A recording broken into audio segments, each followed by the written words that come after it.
kepada para sarjana Muslim, mereka sulit untuk menjelaskan mengapa kaum Yahudi itu bisa ada di kawasan Madinah. Apa yang menjadi sebab? Tidak ada jawaban yang memuaskan. Mereka hanya mengatakan, ya karena mereka migrasi dari wilayah yang ada di utara menuju wilayah selatan dalam rangka untuk migrasi, diaspora. Hanya itu jawabannya. Tapi ini tidak memuaskan saya. Saya baru ketemu jawabannya sendiri ketika merujuk pada teks Alkitab sendiri mengatakan demikian. Karena Tuhan menganugerahkan kepada mereka dari Sungai Mesir sampai Sungai Efrat. Dan berarti Madinah bagian dari itu. Ya masalahnya orang-orang Arab sendiri kan tidak paham mengenai Alkitab. Jadi mereka nggak tahu menahu soal itu. Yang tahu hanya Bani Israel. Dan ini tidak hanya Palestina, Pak Ali ya? Lebih luas dari itu. Dan itu cita-cita mereka? Jangan tanya kepada saya. Tapi yang jelas dari tulisan ini, Eret Israel, itu memberikan sebuah bukti kepada kita. Dan memang itu ada peta yang sangat jelas menyebutkan batas-batasnya. Baik batas sebelah barat maupun batas sebelah timur. Coba kembali lagi. Nah, kita lihat peta yang awal tadi. Ya kan? Berarti jelas di sini kawasannya sangat luas. Termasuk Saudi Arabia. Saudi Arabia bagian utara. Kalau tidak keliru, di sini adalah kawasan Madinah. Oh, sebagian Madinah masuk. Iya, masuk Madinah di sini, masuk. Jadi kawasan Madinah masuk di sini. Jadi tidak salah bila kalau sejarah itu membuktikan. Kita bisa baca dengan kitab Sirah Ibnu Hisham. Orang-orang Yahudi itu kan tinggal di Madinah sebelum era Islam. Sebelum risalah Nabi kita Muhammad SAW muncul dalam pentas-pentas sejarah. Begitu juga Nabi kita Muhammad SAW sebelum dilahirkan, orang-orang Yahudi sudah berhimpun di kawasan kota Madinah. Bahkan di situ ada kota yang sangat dekat dengan Madinah, yakni kota Khaybar. Jadi kota Khaybar itu masuk kategori ini. Kawasan yang akan menjadi wilayah besar. Makanya saat Nabi Muhammad di Madinah itu sudah ada orang Nasrani, ada orang Yahudi di sana. Ya, secara etnis, secara kesukuan, suku-suku Israel sudah sampai ke kawasan itu.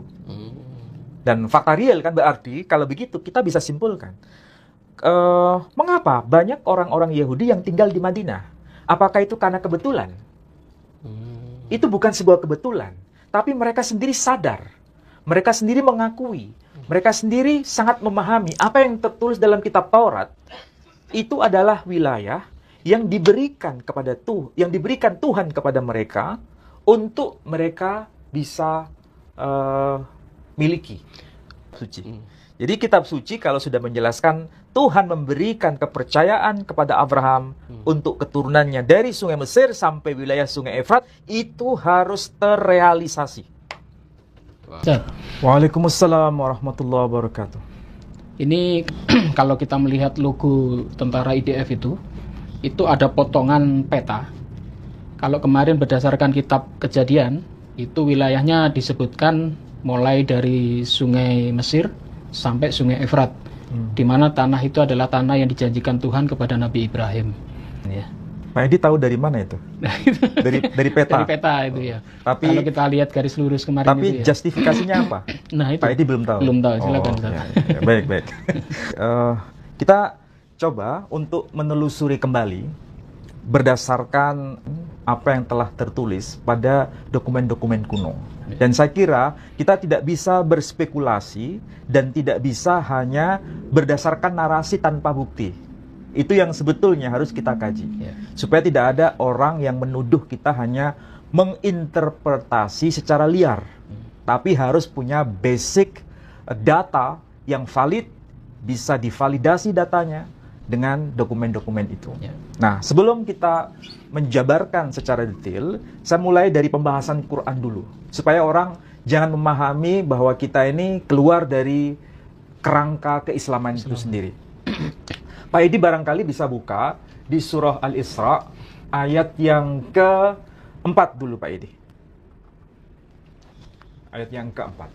Kalau kita perhatikan, surah Al-Isra ini menjadi dasar bagaimana sepak terjang Bani Israel itu disampaikan secara detail dalam Quran, dalam konteks bangsa yang telah mengalami diaspora.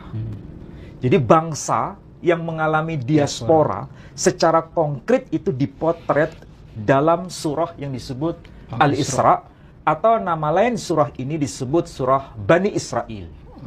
Jadi ini bukan main-main nama surah ini. Langsung menyebut satu bangsa yang disebut Bani Israel atau surah Bani Israel, dan sekaligus disebut juga dengan nama surah Al-Isra. Kitab Kejadian dulu. Kejadian dulu ya. Kitab Kejadian dulu. Kitab Kejadian. Kitab Kejadian pasal Kitab Kejadian ini nih. Nah, pasal 15 ayat 18. 18. Nah. Saya bacakan. Pada hari itulah Tuhan mengadakan perjanjian dengan Abram serta berfirman, kepada keturunanmu lah kuberikan negeri ini, mulai dari sungai Mesir sampai ke sungai besar, yaitu sungai Efrat. Nah, coba saya ulangi lagi ya. Di dalam kitab Kejadian, kalau kitab Kejadian itu, saudara kita kaum Katolik, kaum Protestan, dan kaum Ortodoks sangat mengenal dengan istilah perjanjian lama. Khususnya kitab Kejadian. Tapi kalau saudara kita kaum Yahudi menyebutnya bukan kitab Kejadian, tapi menyebutnya dengan sebutan Sefer Bereshit. Pasal yang ke-15, ayat yang ke-18, itu kalau diterjemahkan dalam bahasa kita disebutkan demikian. Pada hari itulah Tuhan mengadakan perjanjian dengan Abram, serta berfirman, kepada keturunanmu lah kuberikan negeri ini, mulai dari sungai Mesir sampai ke sungai yang besar itu, yang dimaksud adalah sungai Efrat. Ini adalah nas kitab suci, sebagaimana yang kita baca dalam Sefer Bereshit. Ya. Artinya apa? Ini merupakan janji Tuhan sendiri. Menurut kitab Taurat atau menurut kitab Perjanjian Lama. Perhatikan di situ kata kuncinya, sungai Mesir hingga sungai Efrat. Nah, sekarang kita cek yang versi bahasa Ibrani. Bagaimana ayat itu, apakah memang menyatakan demikian? Sing bawah ini, Mas. Yang bahasa Ibrani, Genesis 15. Nah, perhatikan yang angka atau nomor 18 itu ya. Kalau kita lihat versi bahasa Ibraninya. Kalau dibaca, Beyom hahu.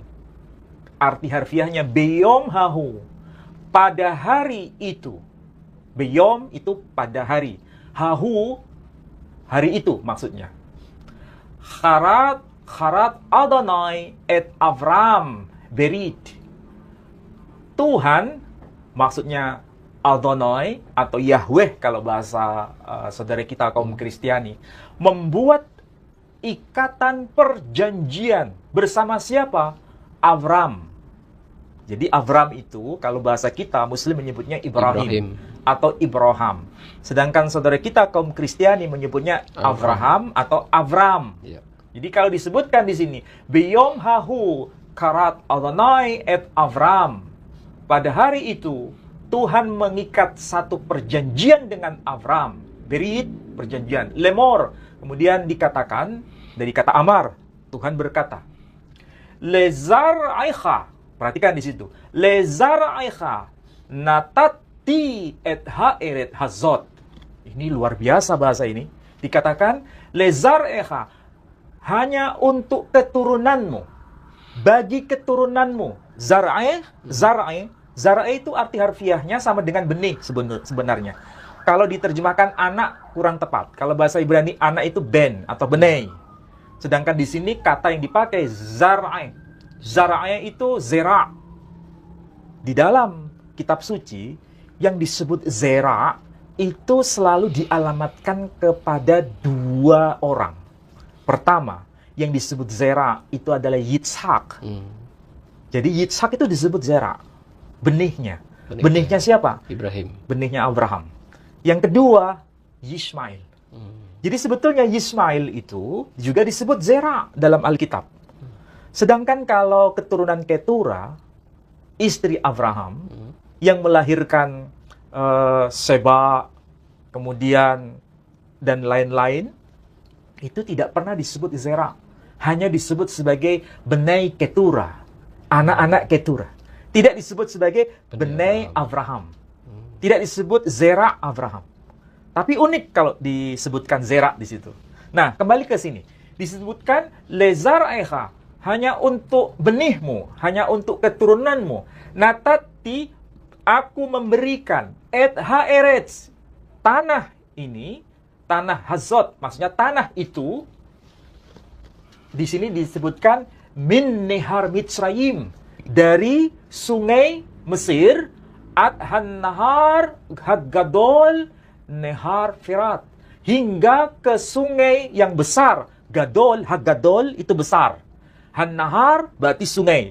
Han-nahar Haggadol berarti sungai besar. Apa yang dimaksud dengan sungai besar? Han-nahar Firat, yakni sungai Efrat. Perhatikan di sini, Tuhan memberikan anugerah kepada keturunan Abraham itu mulai dari sungai Mesir hingga ke sungai Efrat. Itu wilayah mana sampai mana? Kalau kita lihat peta, perhatikan peta. Kita lihat peta dulu. Jadi kalau kita lihat peta, ya, di sini yang paling barat itu ada garis memanjang dari utara ke selatan, kan? Itu adalah sungai Mesir. Oke, dari situ ke bawah itu sungai Mesir. Sedangkan yang paling barat, paling timur ada garis yang melengkung-melengkung, itu adalah sungai Efrat. Oke, itulah kawasan yang akan diberikan kepada keturunan Abraham. Ya, keturunan Abraham. Bukan Israel ya? Saya sebut tadi Abraham. Berdasarkan teks kitab suci itu kan menyebut Zera'echa, Zar'echa, keturunanmu, keturunan Abraham. Itu dari sungai Mesir sampai ke sungai Efrat. Berarti kalau sekarang peta yang kita bisa lihat itu sebagian kawasan timur Mesir, kemudian Saudi Arabia bagian utara, ya. Kemudian Irak bagian barat, kemudian Syria, Lebanon, dan Yordania, dan seterusnya. Itu semua adalah kawasan yang akan diberikan kepada keturunan Abraham. Keturunan tapi ada dua kan, Ismail. Saya tidak akan tafsirkan itu. Ya, tapi yang jelas keturunan Abraham. Dari sungai Mesir hingga ke sungai Efrat. Nah, sekarang kita lihat pada baju seragam atau logo. Logo IDF ini ya. Nah, perhatikan. Di sini tertulis Eret Yisrael. Tanah perjanjian. Nah, tanah Israel. Perhatikan di situ ada peta. Nah, peta itu kalau yang paling sebelah kanan itu adalah sungai Mesir. Ya, paling kanan. Paling kiri ya. Nah, itu adalah sungai Mesir. Karena di sebelahnya itu kan ada Laut Merah tuh, ya, yang di tengah tuh. Nah, ini Laut Merah tuh. Ini Laut Merah. Ini adalah Sinai, Gurun Sinai. Ini adalah wilayah Mesir. Ini adalah sungai Mesir. Ini adalah sebagian wilayah Saudi Arabia bagian utara. Kemudian ini wilayah Yordania, wilayah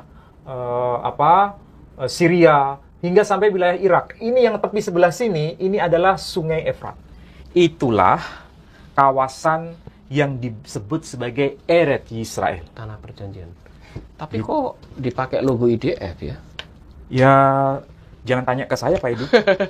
Apa itu cita-cita? Tapi yang jelas ini adalah peta yang menjadi tanda, dan di situ kemudian disebut dengan istilah Eret Yisrael. Arti harfiahnya tanah Israel. Wah, ya, ini tanah Israel.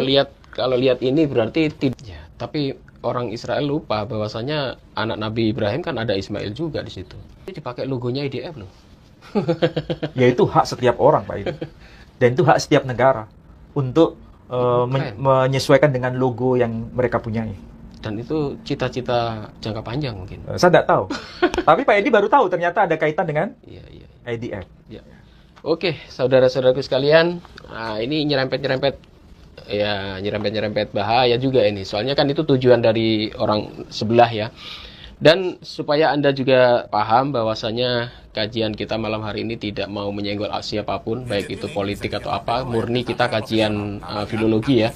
Ditinjau, kalau kemarin ditinjau dari segi bahasa, dan kali ini kita tinjau dari segi kawasan geografisnya, dan itu ada peta-peta politik. Dan karena kenapa saya katakan peta politik, ternyata logo peta itu dipakai oleh logo IDF sampai hari ini, dan ternyata saya juga baru tahu logo IDF ada petanya di situ ya. kita juga sampai hari ini belum apa itu ya. Ternyata terbongkar sudah. Ternyata logo itu adalah sebuah logo peta dan kita sudah tunjukkan itu adalah ada cita-cita dari zaman Ibrahim ternyata, dan itu tanah perjanjian yang dijanjikan kepada Ibrahim atau keturunannya secara Ibrahim tadi. Nah, sekarang kita lihat kita tanah dulu, tanah. Nah, tanah. Oh, tanah ini ya. Tanah. Kemudian lihat Genesis Ayo. pasal 15 ayat 18. Lihat itu ayat 18. Kalau itu teksnya tertulis dalam bahasa Ibrani disebutkan Beyom Hahu. Artinya pada hari itu Karat Adonai et Abraham Berit, Tuhan sendiri telah mengikat satu perjanjian bersama siapa? Bersama Abraham. Lemor, dan dia berkata kepada siapa? Berkata kepada Abraham, Lezar'aiha, bagi keturunanmu, bagi benihmu, maksudnya bagi benih Abraham. Di sini dikatakan Lezar'aiha, bagi benihmu, benih Abraham sendiri. Natati et ha'eretz hazot, aku akan memberikan tanah itu min nihar hamitzrayim, dari sungai Mesir, ad han-nahar haggadol, hingga menuju pada sungai besar itu, yang dimaksud adalah han-nahar Ferat. Nahar Ferat itu arti harfiahnya sungai Efrat. Jadi kalau sungai Mesir sampai ke sungai Efrat itu menjadi cita-cita besar yang menjadi tanah yang akan dijadikan sebagai Eretz Israel, tanah Israel. Lihat yang bagian yang ke ayat berikutnya, 19. Nah, kawasan apa saja itu sudah ditegaskan di ayat itu ya. Sungai Mesir sampai sungai Efrat. Ini suku-suku apa saja yang mendiami kawasan itu? Nah, di sini disebutkan Et Hakenei, yakni suku Hakenei, suku Kenei, atau di sini disebutkan suku Kenit, ya, Hakenei kalau bahasa Ibraninya. We'et Hakenezi, dan suku Kenizi. We'et Hakedemoni, dan juga suku Kadmoni. Pertanyaannya, kita nggak tahu suku Kenit itu suku apa. Oke, suku Kenizi itu suku apa? Kita nggak tahu. Suku Kadmoni, semua orang pasti paham. Tapi ada satu kata kunci, satu kata rahasia di sini, suku Keni. Pak Edi juga nggak tahu kan? Nanti Targum sendiri yang akan jawab siapa yang dimaksud dengan suku Keni itu. Kalau bahasa Ibraninya Hakenei. Kita lihat pada Targum Onkelos. Siapa yang dimaksud dengan suku Keni itu? Perhatikan ayat yang ke-19. Itu 18 ya. Nah, sekarang perhatikan itu ayat 19. Perhatikan di ayat 19. Di situ disebut Yad Hasalmai. Yad Hasalmai. We'et Hakenizai. We'et Hakatmonai. Jadi di situ ada kata kunci suku yang disebut Salmai. Suku Salmit kalau dalam bahasa Inggrisnya. Salmit. Tapi kalau bahasa Aram, bahasa Aramaik disebut Salmai. Perhatikan ya, kata kunci suku Salmai. Itu mereka mendiami kawasan mana? Ya kan? Salmit. Dari mana itu kita bisa validasi? Dari peta. Nah, sekarang lihat kita lihat peta. Suku Salmai itu tinggal di kawasan mana? Lihat peta yang ditulis oleh seorang sejarawan Romawi yang namanya disebut Claudius Ptolemai. Claudius Ptolemai itu lahir tahun 100 Masehi, meninggal tahun 170 Masehi. Sedangkan Targum Onkelos itu hidup pada abad pertama. Ditulis oleh Rabi Aquila, ya, abad pertama Masehi. Sedangkan Ptolemy atau Ptolemeus itu hidup pada tahun 100 Masehi, lahir, meninggal tahun 170 Masehi. Kalau dalam Targum Onkelos, Rabi Aquila menyebut suku ya yang tinggal di kawasan luas tadi ada nama suku yang disebut suku Salmai. Oke? Dalam Targum disebut Salmai. Itu kata kunci. Sekarang kita lihat di peta ini. Perhatikan ya. Ini Arabia ya. Kita coba cek di sini ya. Garis lurus ke arah timur, ini ada satu kawasan yang disebut dengan suku Salma. Oh iya, ini ada Oke? sama. Berarti ini sebetulnya ditulis dalam bahasa Romawi. Dalam bahasa Romawi, dari istilah bahasa Aramaik yang tadi disebut dengan kata Salmai. Sedangkan dalam istilah bahasa Romawi bergeser menjadi sebutan Salma. Dan ini menandakan berarti apa yang ditulis dalam kitab Targum Onkelos itu sekaligus menvalidasi bahwa kawasan tanah Israel Raya yang nanti akan menjadi kawasan kekuasaan pemerintahan Israel, berarti bukan hanya kawasan Palestina, tapi sampai ke selatan, sampai ke kawasan Saudi Arabia, bahkan sampai ke kota Madinah. Makkah, kemudian kawasan Salma, suku Salmai tadi masuk ke sini, bahkan sampai ke kawasan Katara. Ini nih. Ah, ini Katara. Ini Katara. Katara sekarang itu adalah negara Qatar. Dari mana kita bisa tahu? Dari simbol yang dipakai oleh tentara IDF. Perhatikan di sini. Ini kan bukan sekedar gambar yang nempel di baju seorang serdadu. Tanpa makna. Serdadu apa? Serdadu tentara Israel. Bukan sekedar tempelan biasa. Ini tanda bahwa kekuasaan itu memang sekarang hanya Cita-cita. di Palestina. Tapi cita-cita besar itu sampai ke kawasan luas ini. Perhatikan di sini. Ini kan peta. Dan di sini ditulis Eretz Yisrael. Ini kan namanya Eretz Yisrael. Jelas kan? Perhatikan di sini. Ini peta. Ini Sungai Nil. Ya kan? Ini adalah Selat Laut Merah. Coba kita perhatikan ini lebih jelas ini ya. Nah, sekarang kita coba lihat tuh. Ini kan seperti yang ada di gambar lencana serdadu IDF tuh. Ya. Ini Sungai Mesir, ya kan? Berarti ini kawasan Egypt, Mesir. kekuasaan negara Republik Arab Mesir. Berarti itu akan jadi target yang bisa disebut sebagai tanah Israel. Meskipun tidak keseluruhan wilayah Mesir, tapi yang bagian timur ini masuk akan jadi target. Kemudian lihat, ini adalah kawasan Sinai, itu pasti akan menjadi target. Lihat di sini, bagian ini. Ini sebetulnya ini terlalu ke bawah kan? Tadi ini masuk sebetulnya. Karena Mesir ini masuk ke sini terus. Karena tadi disebutkan apa? Salmai. Salmai di kawasan sini. Iya. Ya kan? Berarti sampai ke arah sana, ini kawasan Qatar. Terus ke Irak. Sungai Efrat di situ. Bahkan negara Yordan seluruhnya masuk.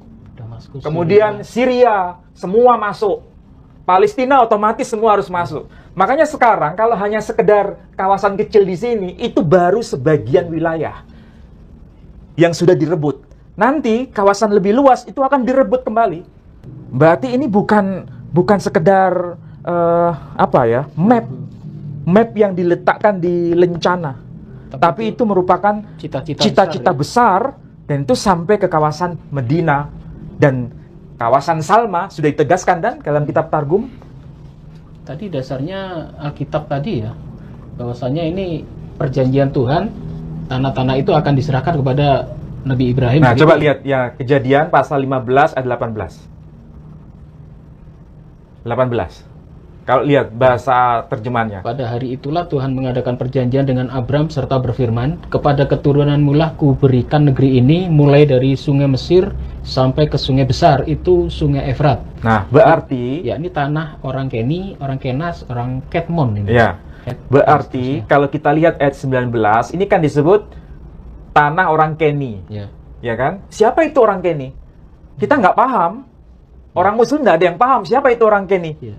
Tapi kalau kita baca kitab Targum, baru jelas siapa itu orang Keni. Ternyata orang Keni itu ya adalah orang yang disebut atau disapa dengan sebutan orang-orang keturunan Salmai. Nah, kalau kita lihat dalam kitab Targum, nama Salmai ternyata terbongkar di mana mereka itu mendiami kawasan. Ternyata dekat kawasan Madinah, dekat kawasan Yathrib. dan itu berarti masuk wilayah Saudi Arabia, dan itu berdasarkan peta yang dibuat oleh Claudius Ptolemy yang beliau meninggal tahun 170 Masehi. Waktu itu Islam belum ada. Nabi kita Muhammad SAW belum lahir. Coba lihat ini. Begitu jelas peta ini sekaligus mengkonfirmasi wilayah Israel Raya itu bukan hanya kawasan Palestina, tapi sampai ke wilayah Saudi Arabia bagian utara.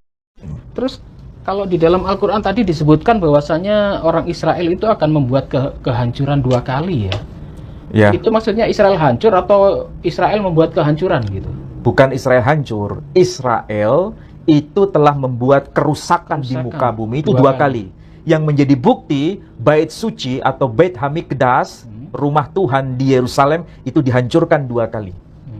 Karena apa? Sebagai bentuk hukuman Tuhan bahwa mereka telah membuat kerusakan, maka Bait Suci, lambang kehadiran Tuhan di tengah-tengah mereka juga hancur. Sampai sekarang ini. Dihancurkan 2 kali. Tapi rencananya ada kebangkitan Bait Suci ketiga. Iya, mereka punya rencana untuk membangun yang ketiga.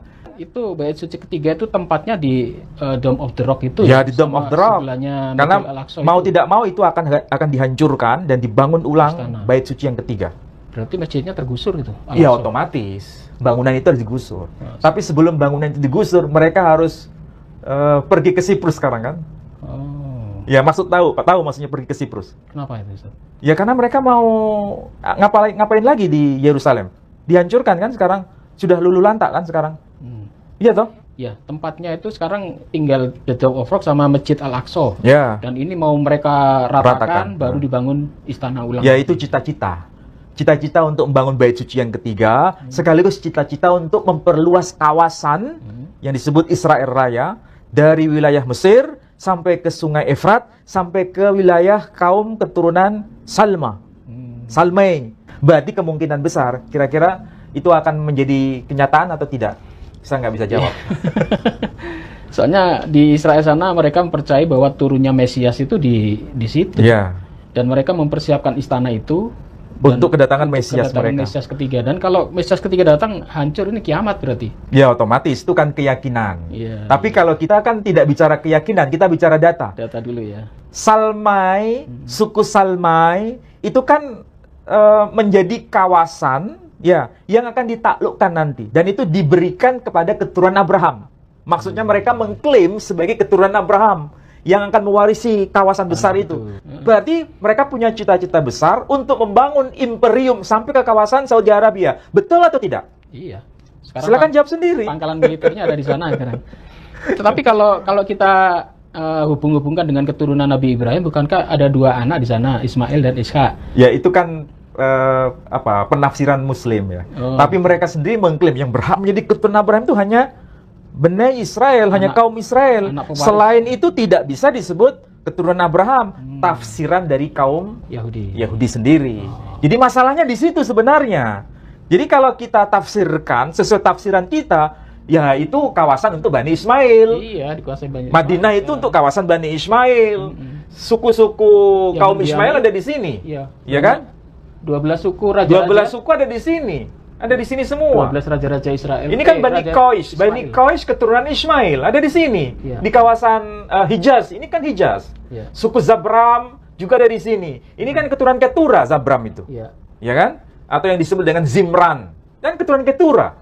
Itu keturunan Ibrahim juga. Tapi masalahnya orang Yahudi tidak mengakui bahwa keturunan Ibrahim, keturunan Abraham itu hanya Bani Israel saja. Ini kan klaim. Ya kita nggak bisa melawan itu karena ini menjadi sebuah keyakinan mereka.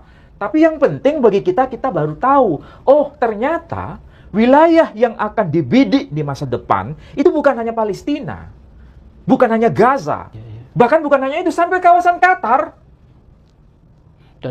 Dan itu dicantumkan dalam logo tentara-tentara. Nah, coba lihat logo itu. Jadi ya ini cita-cita raya. Ya, ini kan peta jelas tuh. Ini petanya jelas.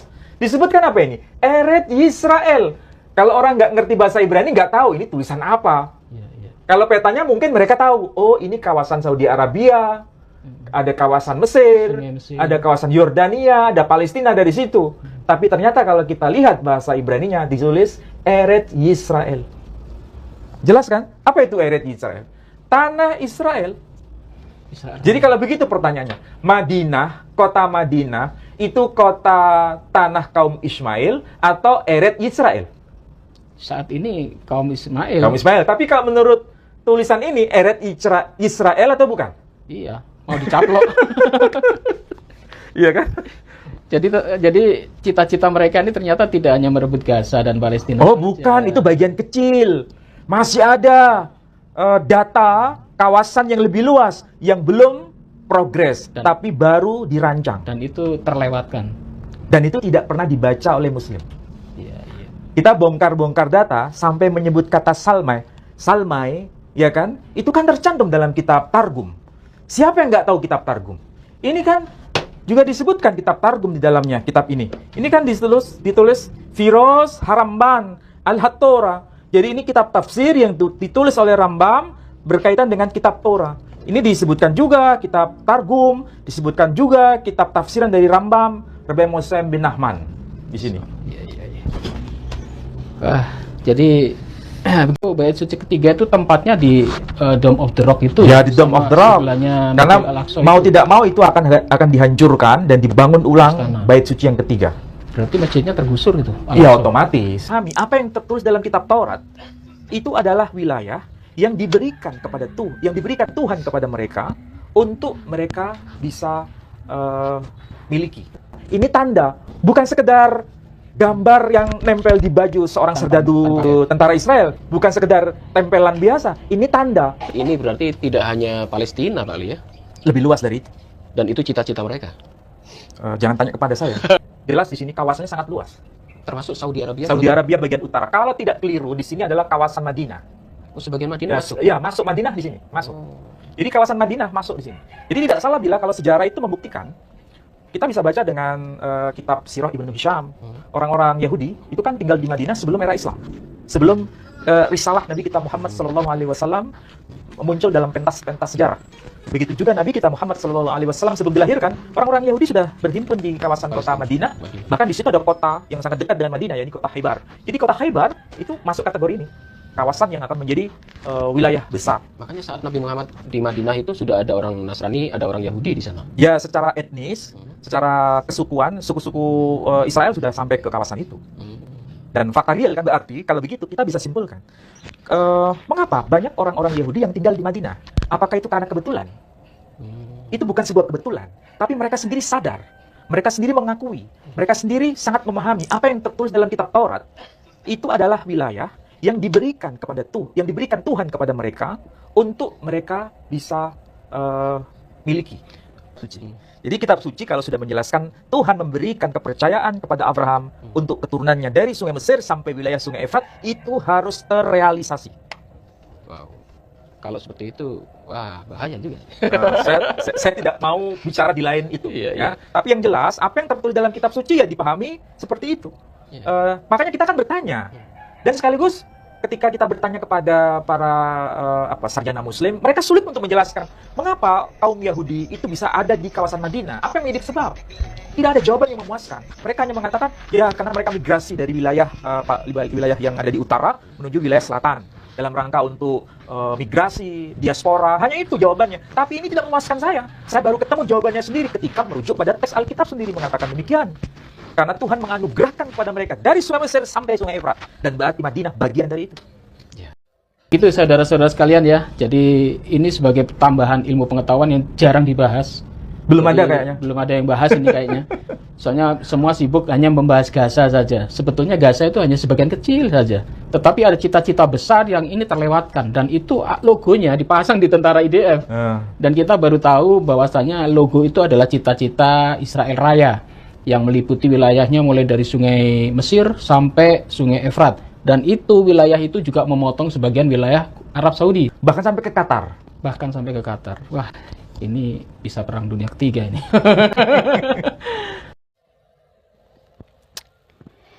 Iya Bapak Ibu Sobat Kasih, kita semua telah mendengarkan apa yang disampaikan oleh Bapak Manacem Ali yang memaparkan fakta tentang lambang IDF.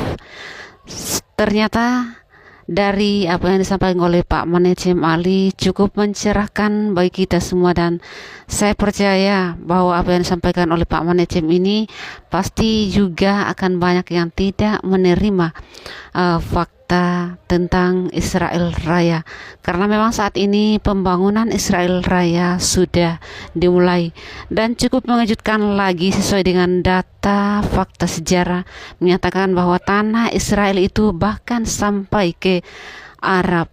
Tetapi tentu saja ini akan sulit diterima oleh orang yang tidak tahu tentang fakta sejarah tetapi fanatik, buta, dan pendukung fanatik buta yang tidak tahu tentang fakta sejarah. Inilah pentingnya kita sebagai umat manusia, kita perlu tahu tentang sejarah biar tidak asal mengklaim, dan bahkan kebencian itu sudah sangat-sangat terdoktrin oleh karena kepercayaan dan pengetahuan kita yang salah. Dan kita doakan semoga Timur Tengah cepat berdamai, dan terlebih khusus warga Palestina Israel bisa berdampingan dengan damai. Namun kita juga perlu menggarisbawahi di sini bahwa Israel ini memang akan eksis sampai selama-lamanya sesuai dengan janji Tuhan kepada Israel, dan ini sudah dinubuatkan di dalam Alkitab maupun di dalam Al-Quran juga ada. Tetapi faktanya banyak dari teman-teman kita umat muslim secara khususnya akan susah menerima tentang fakta ini. Demikian video ini, semoga bermanfaat. Tuhan Yesus memberkati dan sampai jumpa.